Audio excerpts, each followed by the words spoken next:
जहां जहां जरूरत पडेगी सर वहां खुद आगे आएंगे। आपल्या देशातल्या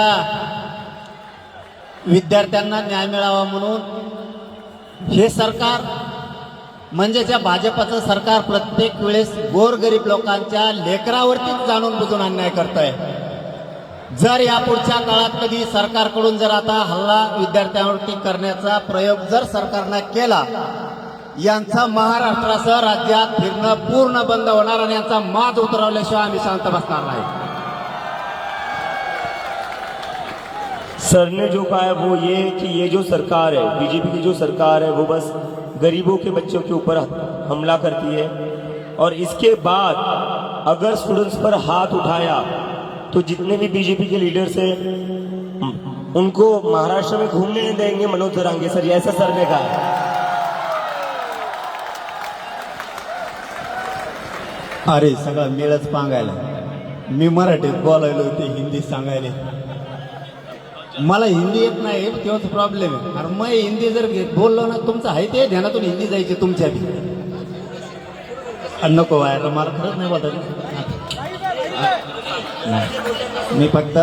मी फक्त शेवटचं वाक्यात सांगतो,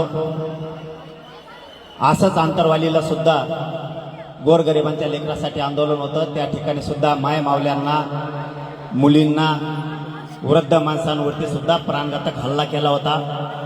या सरकारनं आमच्यावरतीही गोळ्या घातल्या होत्या।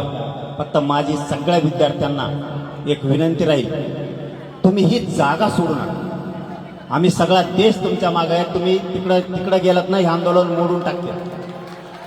शांततेच्या आंदोलनात एवढी ताकद आहे ते आम्ही सिद्ध करून दाखवलंय। आम्ही सुद्धा तुमच्या सोबत आहेत, ही जागा फक्त सोडू नका।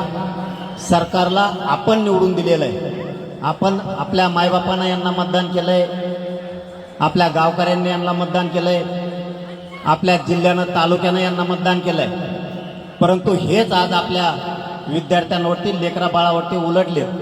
यांना उलट करायची ताकद या विद्यार्थ्यात आणि या राज्यातल्या गोरगरीब जनतेत आहे, हे यांच्या लक्षात नाहीये। परंतु या पुढच्या काळात जर तुम्हाला कुठं धक्का लागला तर आम्ही सगळे तुमच्या सोबत आहेत, सोनमच्या सोबत आहेत, आपल्या अभिजित भैयांच्या सोबत आहेत, सगळा राज्य आणि देश तुमच्या पाठीशी एवढा शब्द देतो आणि थांबतो। धन्यवाद सगळ्यांना, जय शिव।